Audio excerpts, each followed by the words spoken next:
Welcome to 2020 Asia IPS session 3A, and I am your host, Hyekyong, and it's fine to see you at good morning or evening or at night even. So we have two nice presenters, Professor Cristina Ionescu and Mr. William Altman. So we have 1 hour to run. So we have first, let's start with Professor Cristina Ionescu. The title of her presentation is Likenesses and Appearances in Plato's Sophist. So would you please make a big hands for Cristina Ionescu? And Professor, would you introduce yourself first and then start your presentation as you like within 20 minutes. So it's your turn. Thank you so much. Thank you for inviting me. It's a wonderful opportunity to speak about the topic that's so dear to all of our hearts when it comes to Plato. And in particular, to take a stance on images that has been neglected so much in secondary literature. And it's quite interesting that there are a number of us giving talks on the late dialogues and images in the late dialogues. So it's obviously a little bit strange for all of us to have this kind of disembodied experience of a conference. And I think that in order to make it a little bit more kind of dialogical, the way that I would like to make it, what I'm going to do is that I'm going to share a screen with you on which I have basically an outline of my presentation, and I'm basically going to talk through the outline.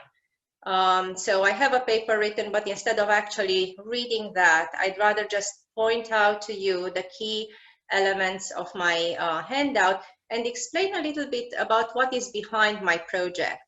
In fact, the portion that I am presenting today is part of a larger project, one that includes not only the Sophist, but also the Statesman.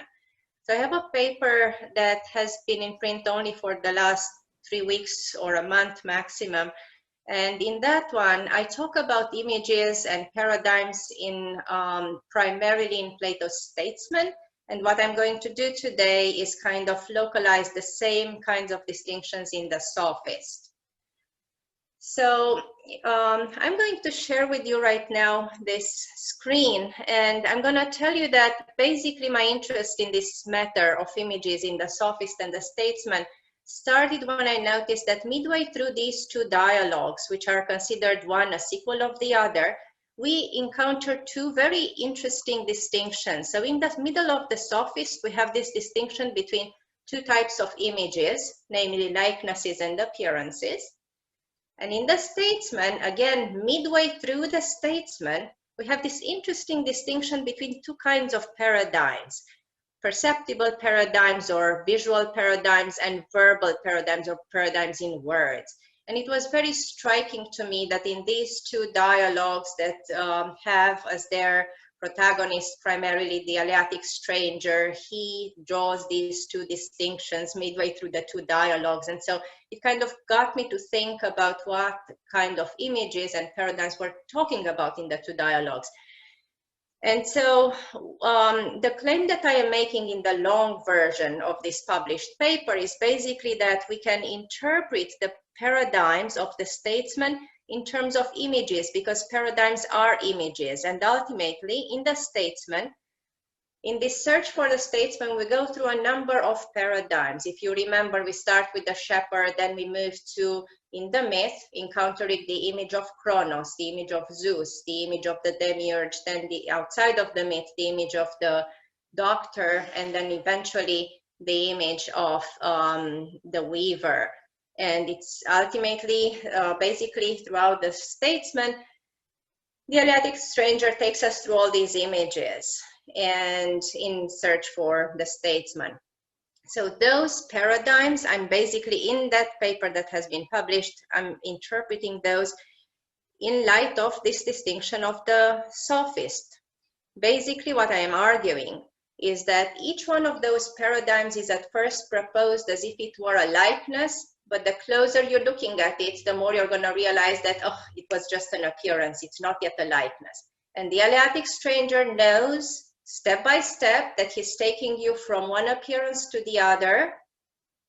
And he knows also that not all of these appearances are of the same force. And what gives more force to an appearance is that it's closer to a likeness than another appearance.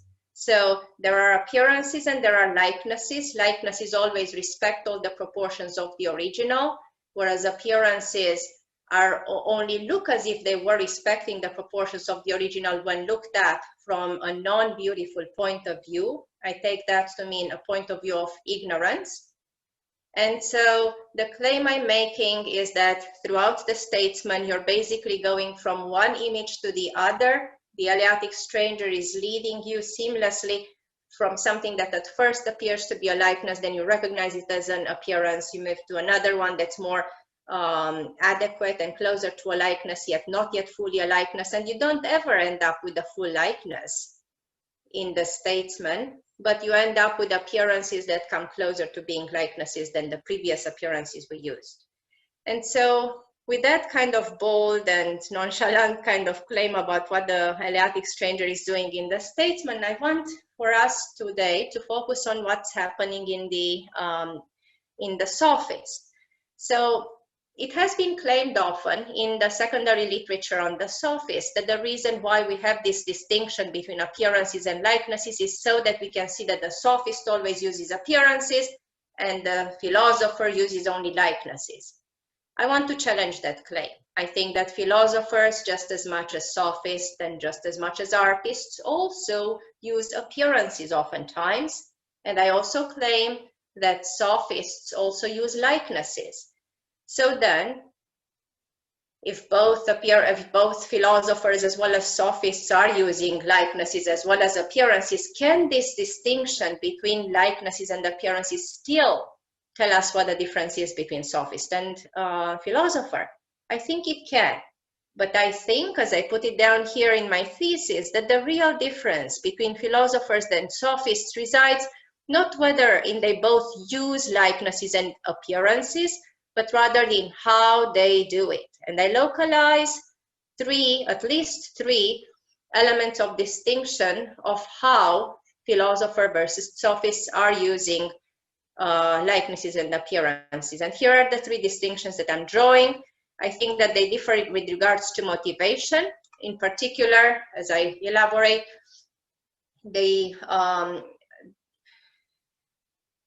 philosopher always uses appearances and likenesses with the intention of drawing the interlocutor out of that non-beautiful point of view into a beautiful point of view, with the intention of educating them, with the intention of moving them from that initial point of view of novitiate or ignorance and bringing them closer to understanding.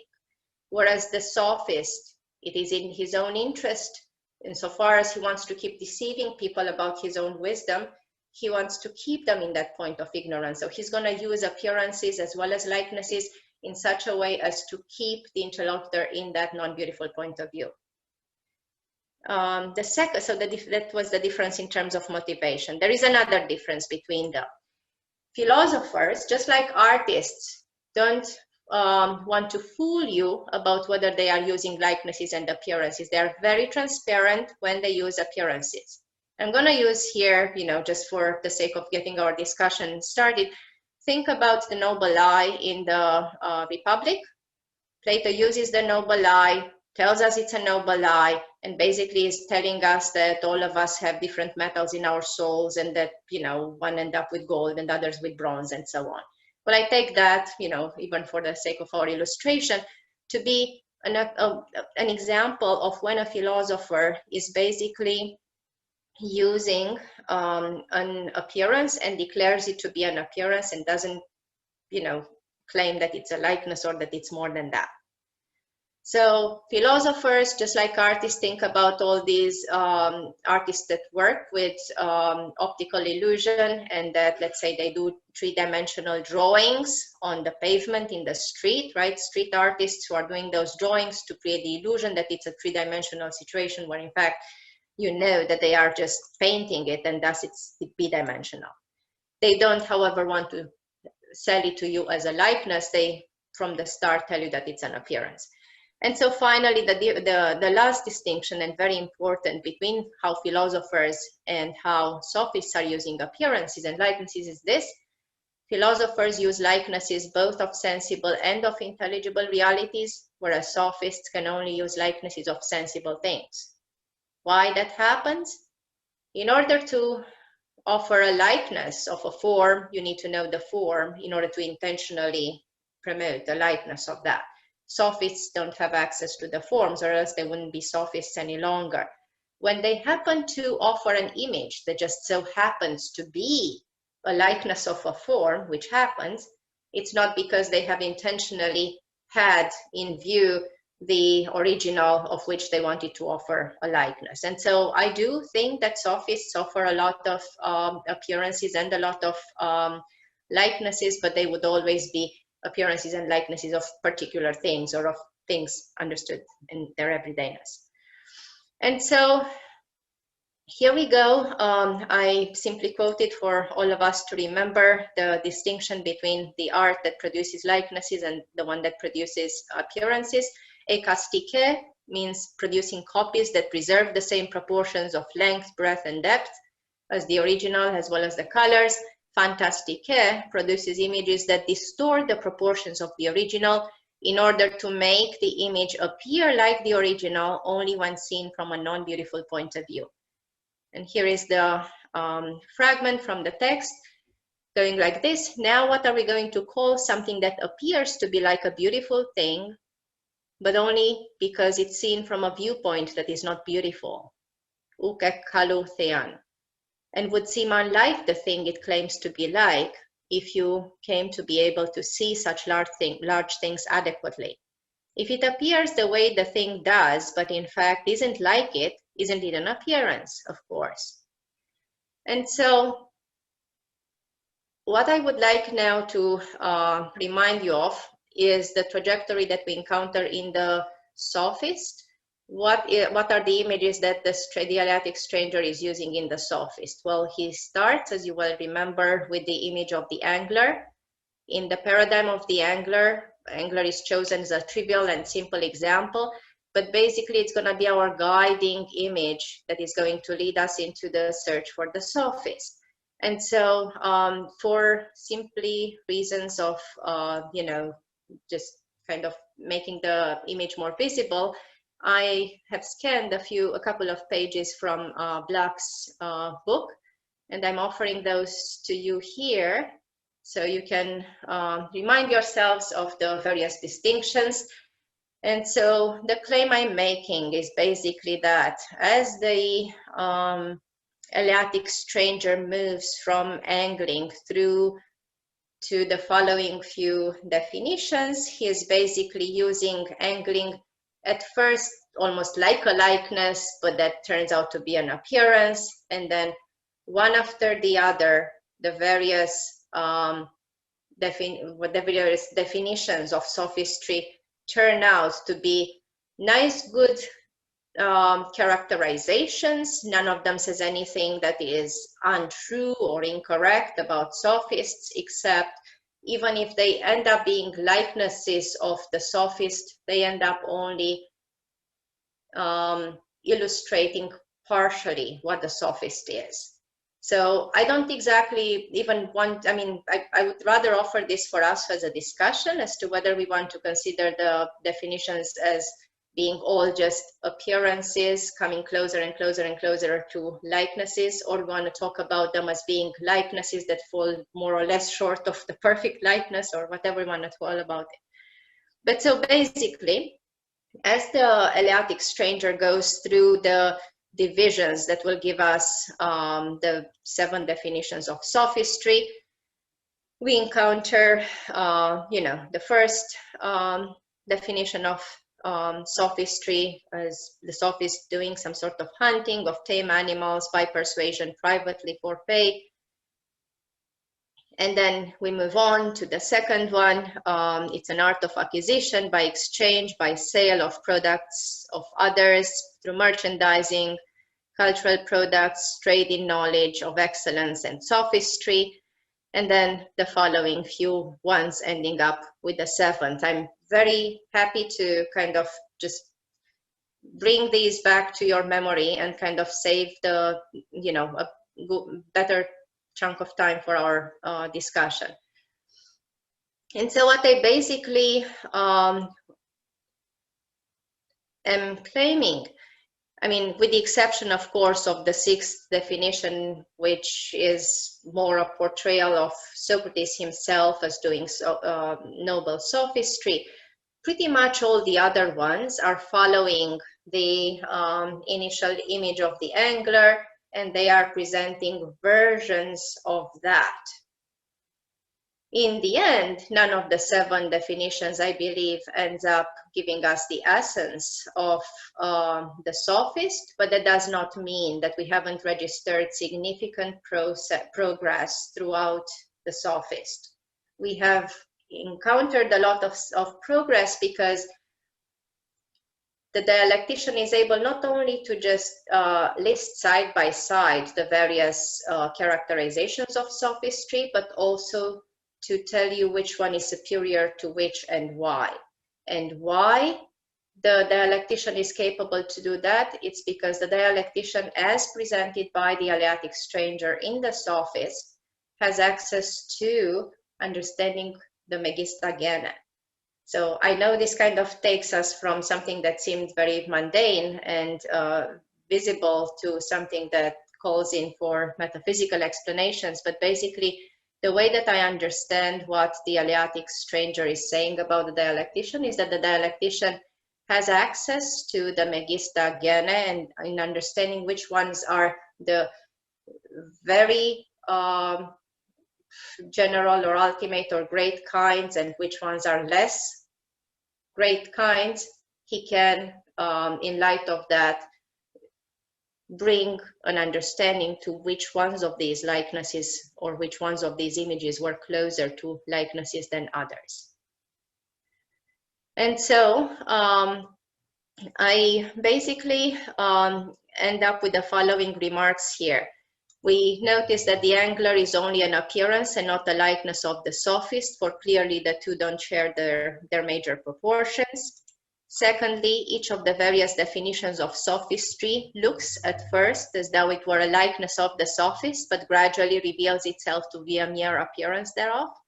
For while all of the definitions are accurate descriptions of some aspects of sophistry, none of them captures the essence of sophistry, and as such, each merely looks as if it were a likeness of sophistry, only when looked at from a limited, ignorant, non-beautiful point of view. And finally, the definitions of sophistry are also mere appearances of one another and not likenesses. So if you were wondering at one point in what relation is definition 1 with definition 2, with definition 3, with definition 4, I think I want to say that they are basically appearances of one another and not likenesses. And why they are not likenesses? Because at various times they end up uttering contradictory features of the sophist. So for instance, definition 4 challenges the type of products that are exchanged, which was endorsed by definition 3. Definition 5 challenges the idea accepted in definition 1 through to 4, namely that sophistry is an art which deals with exchange, while definition 7 famously challenges the earlier assumption that sophistry is an art of acquisition and says that it is an act of production. So once again, I'll just repeat the 3 lenses or 3 differentiations that I kind of emphasized or capitalized on in terms of philosophers' use of likenesses and appearances versus sophists' use of those. So they have different motivations. Secondly, the philosopher, just like the artist, is transparent about the fact that he uses appearances when he uses them, whereas the sophist tries to hide that and wants to make his audience believe that he's using likenesses even when he uses appearances. He sells his appearances as if they were likenesses. And when it comes to their respective uses of likenesses, philosophers use likenesses of both sensible and intelligible realities, whereas sophists can only use likenesses of sensible things. since they obviously don't have access to the forms. So I think I will stop here, and I would welcome your challenges. I'm sure there will be many. Thank you. Thank you for your very interesting and intriguing presentation. And there must be a lot of questioners waiting for you. So Nicholas Papas, did you raise your hand or no? Any questions from audience? For now, I was just applauding. Thank you. Yes, it's applauding. Yes. Yes. Any questions from you, all of you? We have 10 minutes to talk. Yes, Notomi, Professor. Yep. Yes, thank you very much for interesting question presentation. Well, I have two worries about your scheme. One is the likeness and appearance or apparition is only philosopher's distinction. Sophist doesn't admit at all. That is my worry, first worry, because the sophist in the middle part try to reject the distinction, the difference between two types. So philosophers can deliberate, according to your opinion, philosopher can use both types intentionally, but the sophist didn't notice the distinction. That is my first worry. The second worry is if you count the first 6 definitions as apparition, that causes a big problem because the first 5 is more or less all right.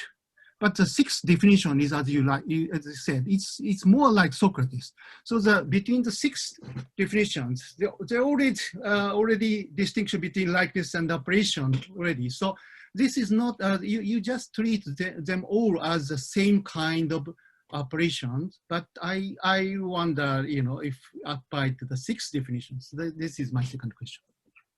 Thank you. So I will start with the second question. Thank you very much. It's an honor to finally see you and speak with you. I've been reading your books, obviously, and articles, so thank you. So regarding the definitions, you're absolutely right, and I don't include the 6 definitions. So when in this claim that I am making that they are images of the angular, I exclude the 6th definition from there. The 6th definition follows a different paradigm, the paradigm of the arts of division, a completely different. So, but that too, in turn, is going to be an image of the arts of division. And so it will be an interesting exploration for us to see to what extent that account is a likeness or not of the arts of division. To your first point, let me see if I understood this correctly. So you were saying that the philosopher is aware and intentionally can use likenesses as well as appearances of particulars as well as of forms, whereas the sophist is not aware of the distinction itself between likenesses and appearances, and thus he cannot be using intentionally either or both? Or yeah, that is my main point. Of course, from the outside point of view, you can say sophist is using such which and which, but sophists they didn't make a distinction between 2 types, so it's quite different from the philosopher's case. Philosopher deliberately use, if he used apparition, he can use for purpose, but the sophist doesn't make a distinction. Right, so I agree with that. I don't have any problem with accepting the fact that in the sophist's mind he's so confused, and for him it doesn't even matter that much that he's aware of that. So I take that point. Thank you. Yep. Thank you. I think I want to insist more on why it's important that the philosopher can also use appearances and so on. Yes, let's give our mic to Mr. Professor Ogihara. Yes, it's your turn. Well, thank you for the wonderful talk.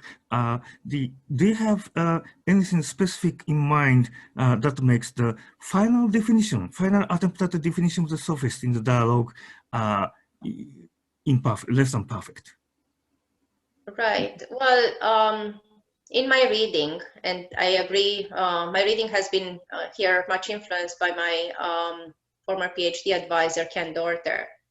And he has a book in which he's explaining how he takes that final definition. So basically, it seems to me that the final definition as a producer of images through mimicry, of things that we don't know but have opinion about, and that we produce them ironically, that very description seems to also fit what Socrates is doing. So I end up with the impression that by the end of the Sophist, we're not really able to delineate. If you just look at that description, I don't see anything in it that indicates that this is a sophist and not a philosopher. And I think it's super important that at the beginning of the Sophist, of the dialogue, we have this incredible passage that says so clearly that actually philosophers, so this is 216c towards D, certainly the genuine philosophers who haunt our cities by contrast to the fake ones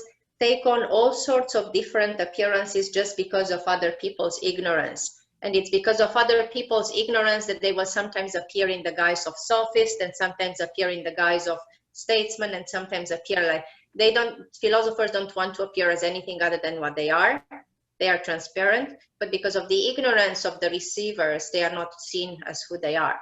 And so the last definition, I think, is one in which we can test our own ignorance or our own kind of knowledge. In its description, it can be like interpreted either as what the sophist is doing. In the behavior, we're looking very much like sophists, really. But what makes the whole difference is who among us would have access to the forms and to the megistagena and to understand how falsehood falls short of it and so on. Thank you very much. Cristina must have a big fan in Japan. So Professor Kurihara also has some questions from you. Thank you very much for your interesting talk. I don't disagree with your main thesis, but I'm just wondering your assumption. You assume paradigms are images. Images. Right? So I'm wondering about this assumption. Of course, yeah, there must be some ontological or causal relation between original and image, such as between Simmias and the portrait of Simmias. But do you think there is such ontological or causal relation between the sophist target and its paradigm, namely the angular? I don't think there's such ontological relation between them, just they are parallel cases, which shows the nature of the art of technique of acquisition. That's my question. I'm trying to see if I understood exactly what the question is, and forgive me if I haven't. So I think you're right to challenge at first, how come that I assume that all the paradigms are images? Yes. So I'll try to stay with that first. I'm not sure I follow the rest of it just as much. What else could they be? If they are not images, then what would paradigms be? When we find, I just thought about two parallel examples of the art of acquisition. I see. So there's no interrelated to each other with respect to ontology or causation. But in the case of a model and the image, there must be some ontological relation, just like Simmias model and a picture of Simmias image. I see. So you're taking paradigma then to be kind of like in the Meno, where Socrates says, why don't we look at color and at how we define color and shape, and maybe that will help us as a good example, so we can go and define virtue, but he doesn't mean any kind of ontological connection between one and the other. That's a very good challenge, and I haven't really. It's for the first time I'm thinking about this. I think it's a great point.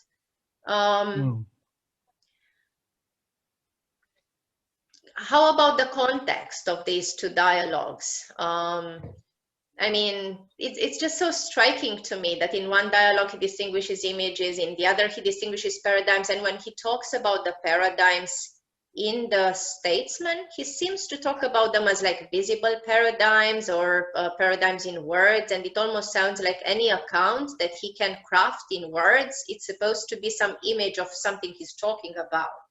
And so we I just, maybe it's kind of speaking too soon and kind of not looking too closely at the evidence, but it just seems to me so striking that what Plato wants to tell us is how there are so many levels of reflections, and that the words, the sentences that we speak are, you know, images.